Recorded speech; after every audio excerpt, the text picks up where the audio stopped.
Hello, and welcome back to another episode of Critical Reactions with your host, Bryan. We're going to finish today off with a special selection, which is where one of you tell me exactly what it is I need to check out. If you have your own song that you'd like to submit for special selection, you can find a link to do so in the description below.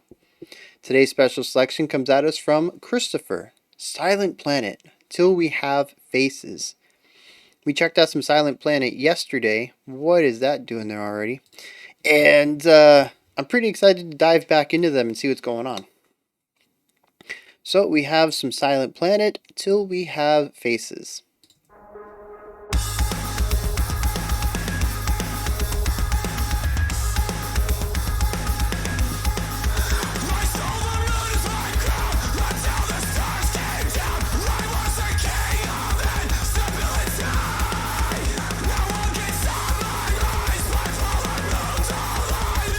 Very rhythmic. Drums, even the vocals have a rhythmic quality here.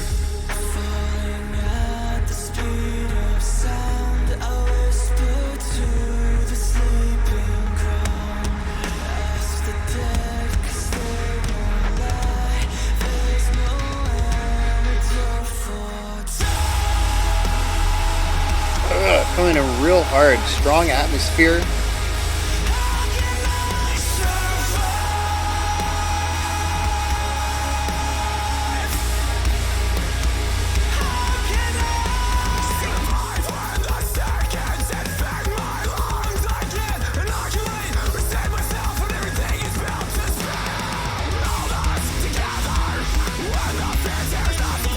Getting real funky with that guitar line.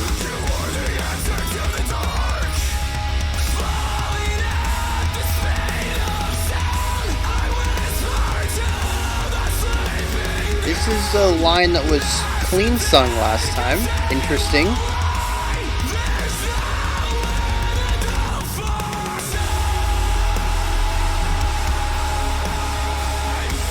Yeah, interesting. The variation removes some of the punch that comes from diving into this chorus.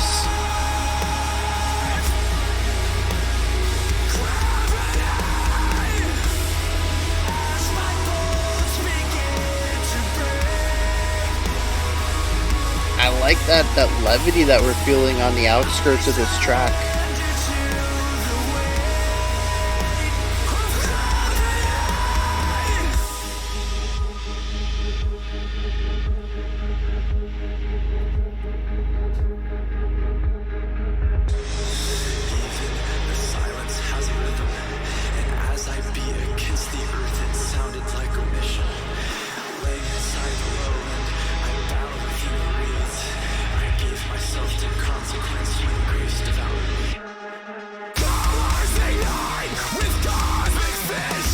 Oh, yeah.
Interesting.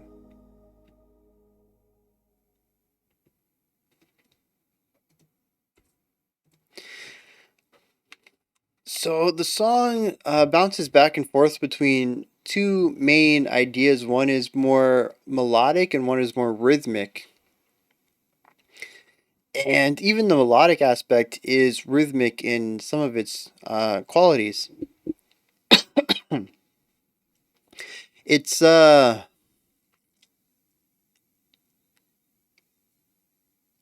it's really interesting. I think that I enjoyed it as much as I did, given how little melody had to do with most of it. Even when we look at some of the more melodic sections, which are the parts where we actually have a strong guitar a strong guitar riff coming in, they're not usually the focal point of the section. They have a little bit of boost to their volume, but they're still not overshadowing the vocals. And the vocals in a lot of this track are more rhythmic. There's a little bit of pitch, especially in that compressed clean that's done in the chorus. But for the most part, it really is more of a rhythmic element of pulling that compressed texture out and just sort of picking a note and then just kind of playing around that note rhythmically and playing around with like syllabic cadence more so than like a melodic line, the flow of a melody.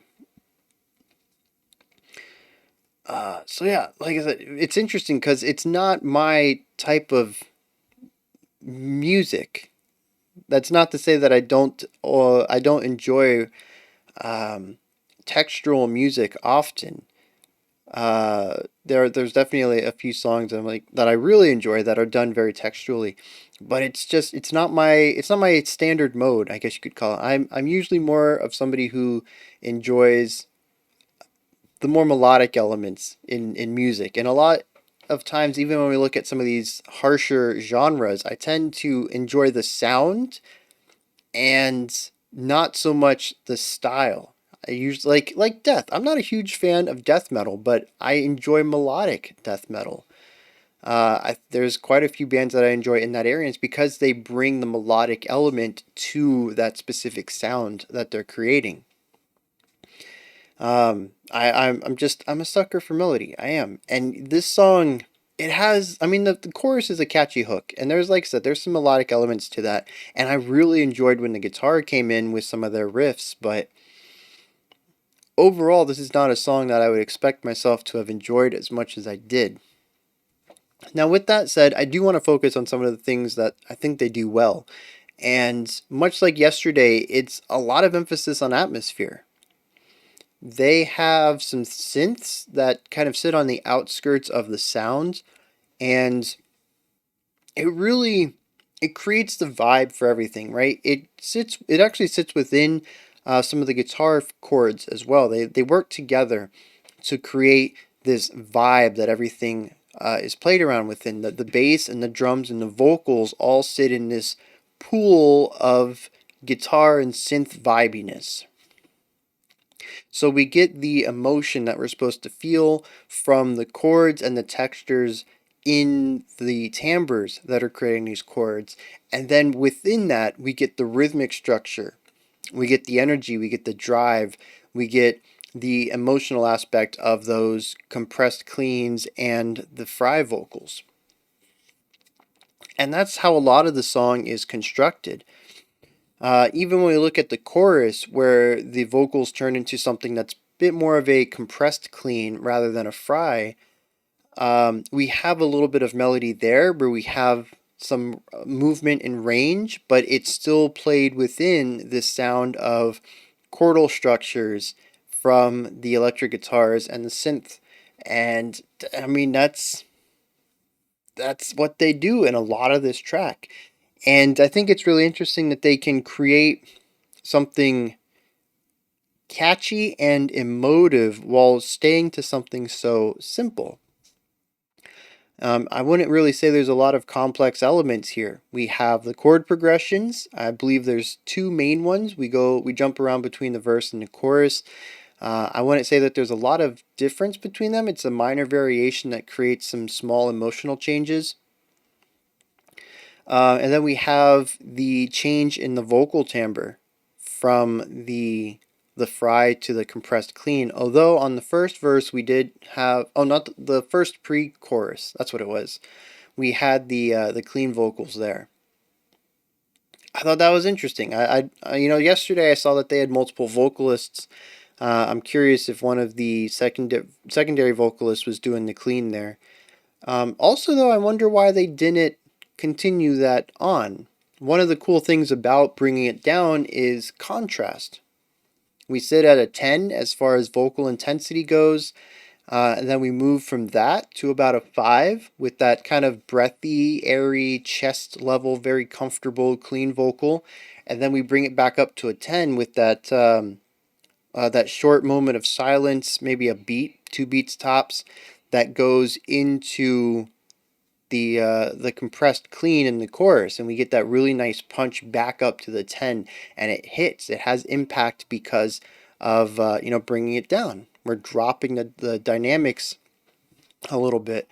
And we don't get that on the second time around. We are at the 10 constantly, and the chorus doesn't come in with the same amount of impact, which I suppose it wasn't going to anyways. We had the repetition going, right? We already knew what the flow was. 10, 5, 10, high energy, medium energy, high energy. So it's already lessening impact due to the repetition. Maybe it doesn't matter so much that we've lessened it even more by removing the contrast.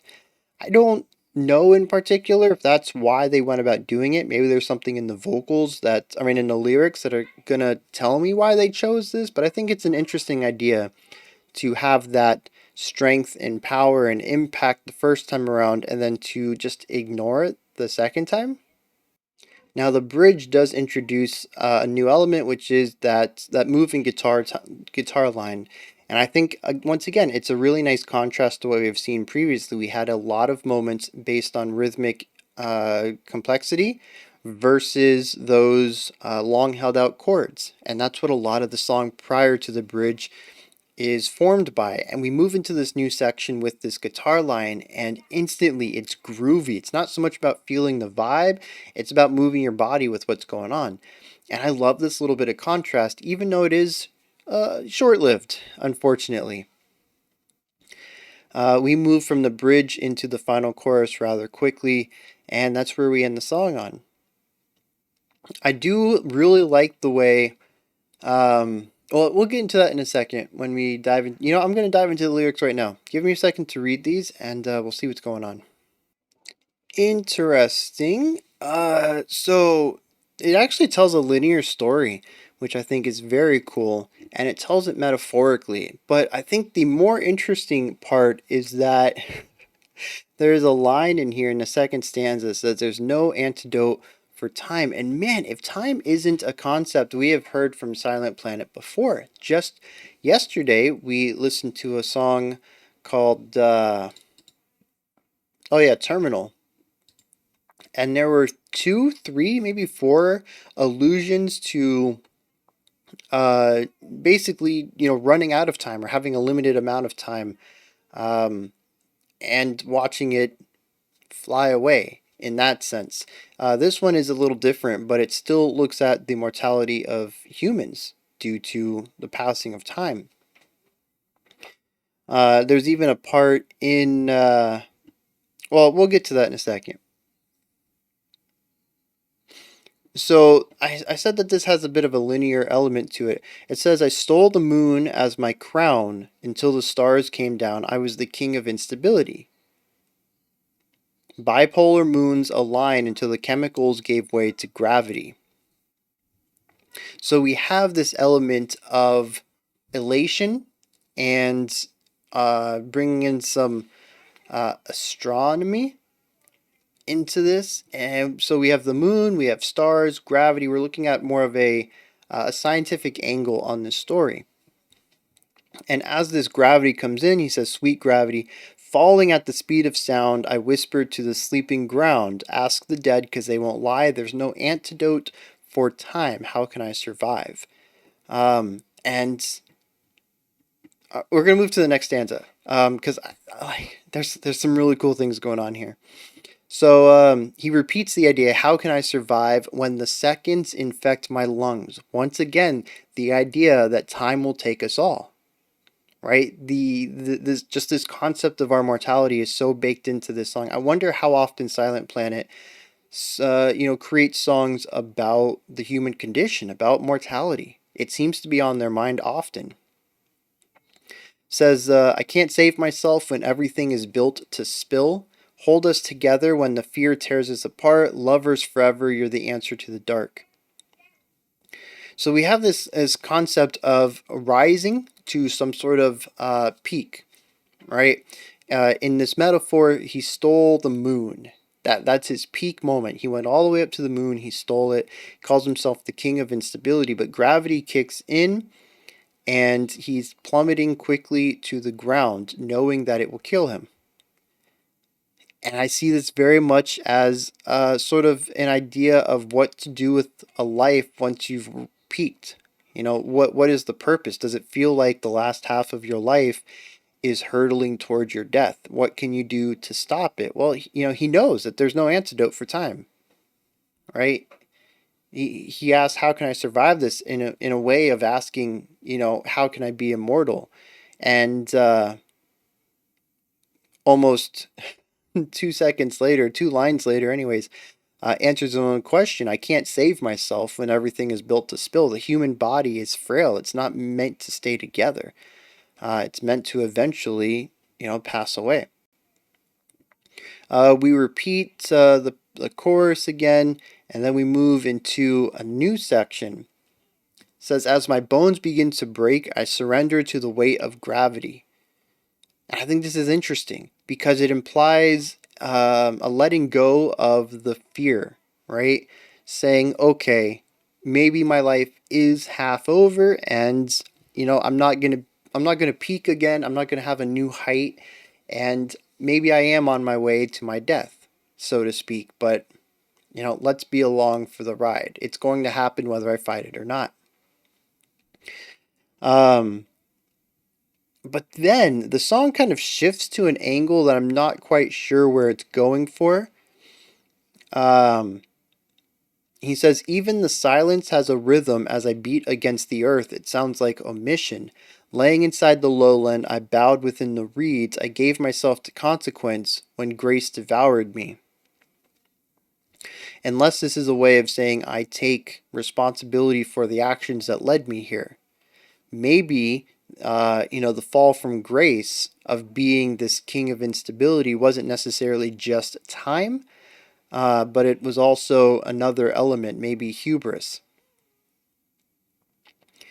And then the next part dives back into that astronomy angle. It says, colors ignite with cosmic fission, eidolons of light scorch the earth in absolution. I'll break like the dawn, I'll bleed by design, surrender regret, there's no antidote for time.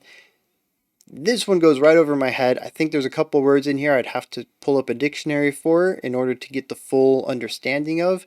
But I'm kind of getting the vibe here. But honestly, I just really love the flow of these lines, the way that the syllables sound together, and the way that everything rhymes. Just the whole thing just kind of rolls off the tongue in a very beautiful way.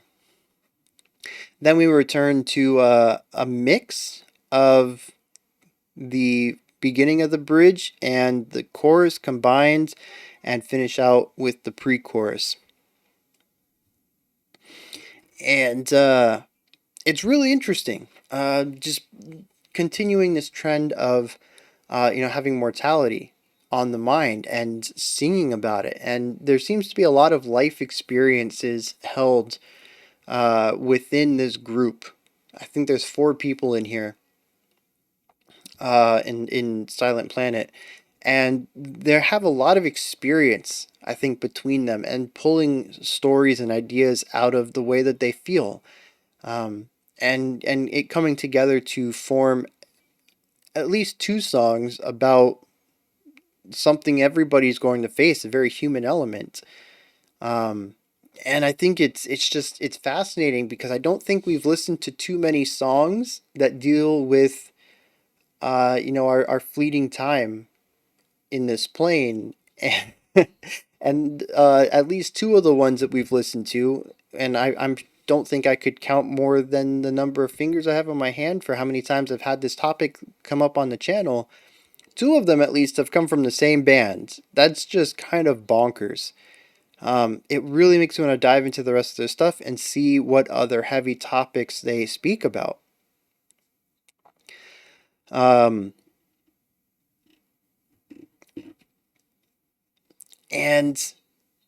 I have no idea what this has to do with the title, though. Till we have faces, completely going over my head. I'm not familiar with it's like it's not a phrase. I don't think so. Seems too vague to be a phrase, and I'm not seeing how it applies to anything else here, since this seems to be about one's mortality and dealing with the understanding that time isn't infinite. Because there's that time, right, when you're a kid, maybe even a teenager, and you feel like you got millions of years ahead of you. Like you're if you were to die of natural causes, old age, it's just forever in front of you. And then there's another point in your life when you realize, oh snap, it's really not that much longer to go. What do I do with the rest of my time? I feel like I've wasted it.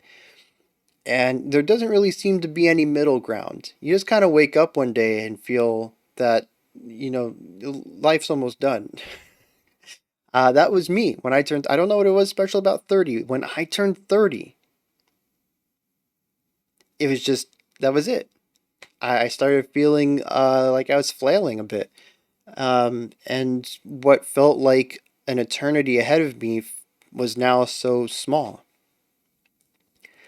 Um, and it's interesting the way that they can put that into words and tie it all into this concept, this space concept. Although I guess the space concept doesn't survive too long. We have the opening idea about the moon and the stars, and then the cosmic fission near the end, and that's kind of really about it. There's also an element of human connection here that I think is important, but also kind of gets swept over real quick. Um, it says, hold us together when the fear tears us apart. Lovers forever, you're the answer to the dark. So it's possible that when he feels himself spiraling, thinking about his mortality, he has somebody that he reaches out to that helps ground him. And I think it's interesting that that thinking of this person and singing about him brings us back into the chorus. But the next time when we would have gone to this section, instead of talking about this person, we actually end up into the spiral of allowing our body to beat against the ground and giving into consequence and cosmic fissions and light scorching the earth. Like you can feel this downward mental spiral of oh geez, I'm gonna die tomorrow. What have I done with my life? When obviously it's still probably pretty far off. At least I hope so. But it feels ever more closer and current than it ever did being younger. But again, I could be reading into that.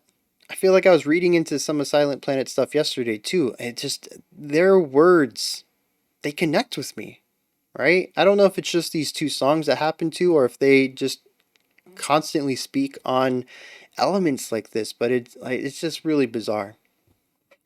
Now, I don't know if there's anything I can really do to tie the music into this one. I feel like Silent Planet has a style, right? We explored it yesterday. We explored it in Trilogy a while back. Um, they do this sonoristic style of music where they have their wider chord based stuff on the outsides and then more rhythmic stuff on the inside. And that's kind of their vibe. They do some screaming over some rhythmic ideas and chords. I can't say that there's anything in here that particularly speaks to me as elements that would tie into the lyrics, but I do enjoy everything as a whole. I enjoy the message in the lyrics, and I enjoy the music, even though it is a bit more sonoristic and textural than I typically do. So, yeah, I don't really have a lot to speak on here, but go ahead and let me know how you felt about this one. If there's anything that stood out to you that maybe I didn't touch on, go ahead and put those things in the comments. When you're done commenting, you can head up to the description box, and in there is a link for Linktree. It'll take you to this menu right here. It has everything related to the channel. You can join the Patreon and vote on future themes and songs. Follow me on Twitter, join the Discord community, pick up some merch, email me, submit your own special selection. There's just a lot of links. Go ahead and check it out. I cannot think today. Like, subscribe, and ring the bell. All three of those things help out the channel immensely, and I very much appreciate them. That wraps it up for today. I'll be back tomorrow 5 p.m. Eastern Standard Time, 9 p.m. UTC as usual. We'll be looking at our penultimate otherworldly song and our final special selection for the week. Until next time, remember to be critical but not cynical of the music you listen to, and have a fantastic morning, afternoon, or evening whenever you choose to watch my videos.